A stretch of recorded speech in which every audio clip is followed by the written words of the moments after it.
আসসালামাইকুম বন্ধুরা, আজকে আমি সয়াবিন নিয়ে আসছি আপনাদের মাঝে। খুব সহজে ইজি ওয়েতে সয়াবিন রান্নার রেসিপি দেখাবো, আপনারা সাথেই থাকবেন।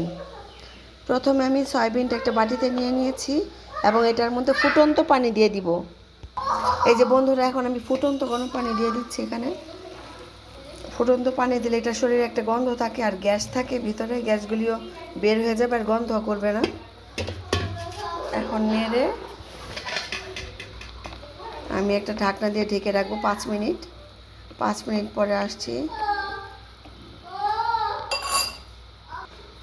ঢাকনা দিয়ে ঢেকে রেখেছি বন্ধুরা। 5 মিনিট পরে যে ফিরে আসছি, পানিগুলি গরম আছে এখনও, সেজন্য চামচ দিয়ে নেড়ে নেড়ে দেখছি, দেখো কতটা ফুলে গেছে এবং কতটা বড় হয়ে গেছে। এখন পানিগুলি চিপে চিপে আমি অন্য একটা বাটিতে নিব।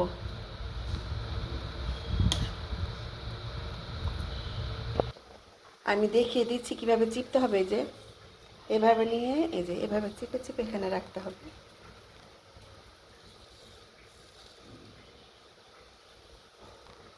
এই তো, এখন আমি এই যে চিপে রাখা ইয়াগুলি কি বলে এটাকে, সয়াবিনগুলিতে 2 চামচ টক দই দিব।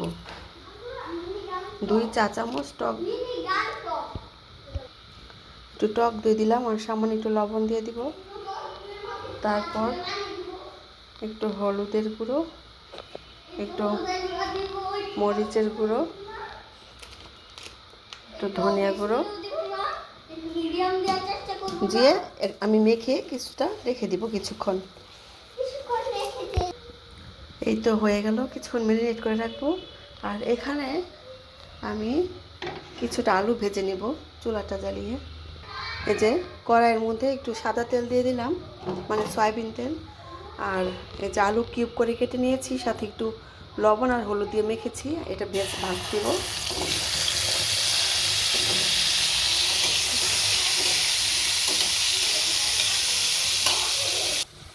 বন্ধুরা, আমার আলু ভাজাটা হয়ে গেছে, এখন উঠিয়ে রাখবো এটা। এই তো আমার আলু ভাজাটা ডান। এখন আমরা এই তেলেই একটু পাঁচফোড়ন দিয়ে দিব। পাঁচফোড়ন মানে একটু এলাচ দারচিনি একটু দিয়ে দিব। এটি একটু গরম মশলা দিয়ে দিলাম। সরি, আমি ভুলে বলে ফেলেছি, এটা গরম মশলাটা দিয়ে দিলাম প্রথমেই তেলে। তারপর আমি একটু পেঁয়াজ কুচি দিব।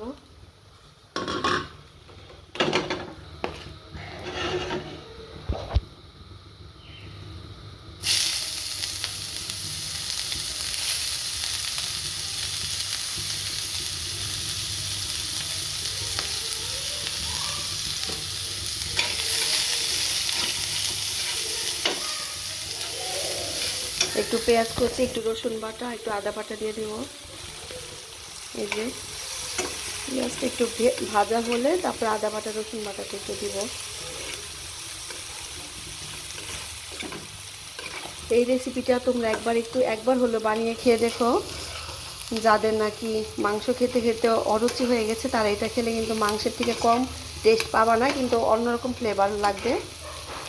খুবই টেস্টি এবং হেলদি খাবার।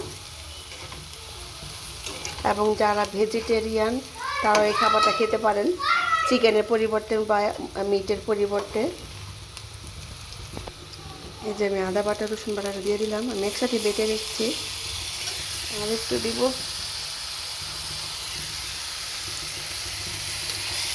বন্ধুরা, আমি আমার হাতেই অনুমান করে দিতে পারি এই চামচের থেকে। তোমরাও যারা রান্না করো, তোমরা সবসময় যারা রান্না করো তাদের একটা হাতের অনুমান হয়ে গেছে। আর যারা নতুন রাঁধুনি তাদের জন্য বলবো, 1 চা চামচের 1 চামচ আদা বাটা দিবা আর 1 চামচ রসুন বাটা দিবা।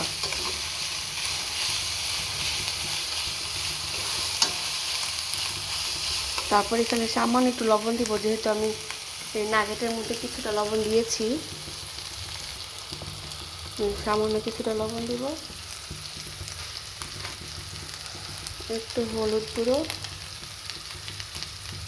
একটু মরিচ গুঁড়ো, একটু ধনে গুঁড়ো,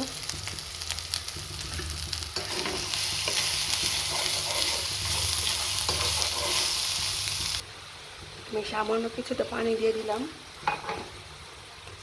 মশলা কষানোর জন্য একটু পানি দিয়েছি, যাতে আমার মশলাটা না পুড়ে যায়। তো এই তো আমার মশলাটা কষে গেছে। যখন চারদিক থেকে তেল উঠে আসবে তখন ভাববে যে মশলাটা কষে গেছে। তো যত মশলা কষাবে বন্ধুরা, সব তরকারি তত টেস্ট হবে, সব খাবারই তত টেস্ট হবে। এটা নতুন রাঁধুনিদের জন্য বলেছি।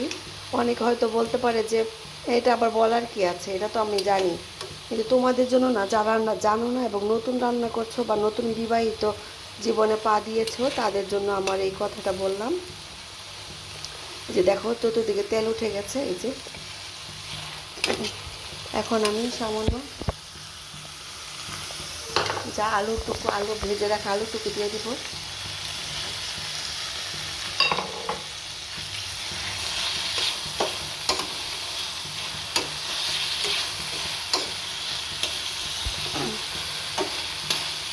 আলু নাড়াচাড়া করার পরে কিছুক্ষণ পর আমি এখানে টমেটো কেটে রেখেছি, এই যে টমেটোগুলোও দিয়ে দিব।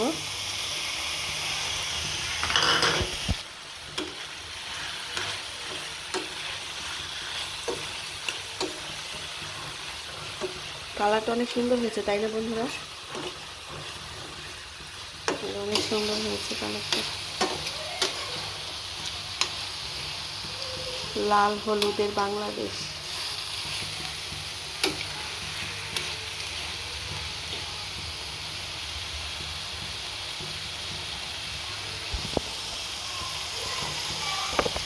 আমরা এখন সয়াবিনটা ভেজে তারপর আসছি।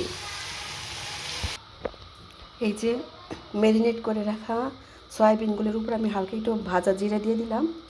তারপর এটাকে ভাজবো। আমি এটাকে ভাজবো সামান্য একটু ঘিয়ে, সামান্য কিছুটা ঘি দিয়ে দিলাম।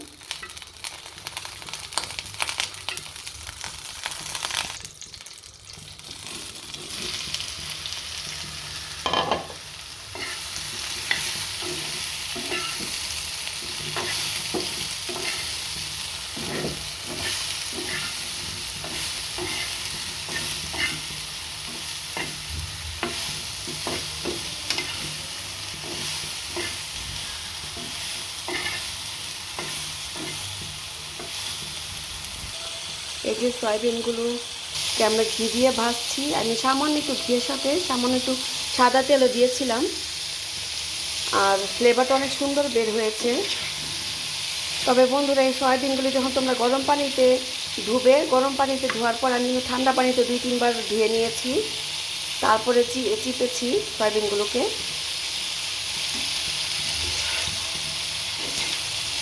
একটু ভাজা ভাজা হলে সুন্দর হবে, মজা হবে খেতে। এই যে আমার সয়াবিনগুলি ভাজা হয়ে গেছে, লাল লাল করে ভেজে নিতে হবে। তারপর আমি যেই কড়াইতে মিশিয়ে দিব, যে আগে থেকে মশলা কষিয়ে রেখেছি যেটা, এখানে ঢেলে দিব সয়াবিনগুলো।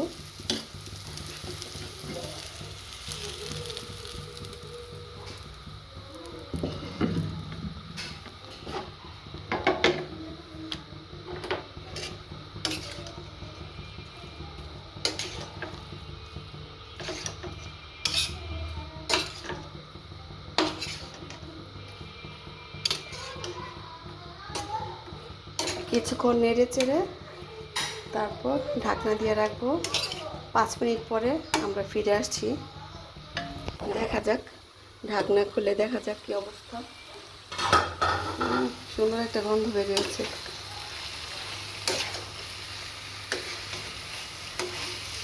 পুরো চিকেনের মতো লাগতেছে।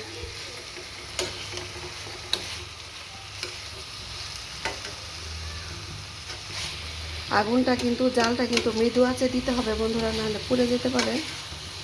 যাতে ধরে না যায় বা পুড়ে না যায় সেদিকে খেয়াল রাখতে হবে।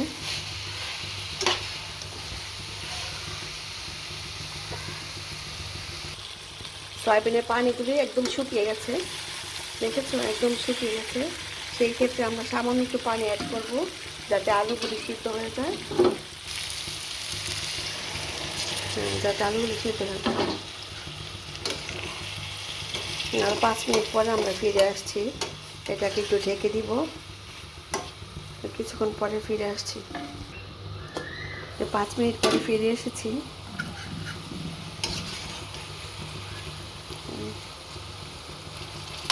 হ্যাঁ, আমার রান্নাটা অলমোস্ট ডান।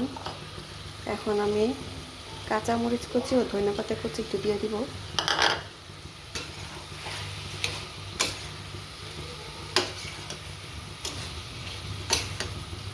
আর সাথে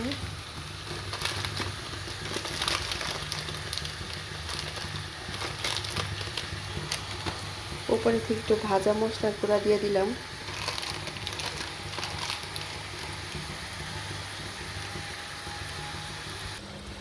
সাথে আমি একটু জিরা গুঁড়োও দিয়ে দিলাম।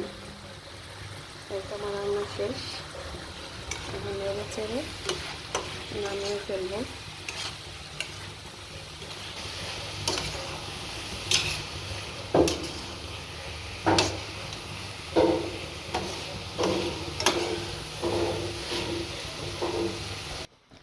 এই যে আমার সয়াবিনের ফাইনাল লুক, দেখো কত ইয়ামি হয়েছে।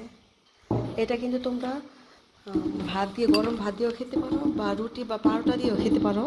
অনেক টেস্ট এবং অনেক ইয়ামি হবে এবং খেতেও খুব হেলদি।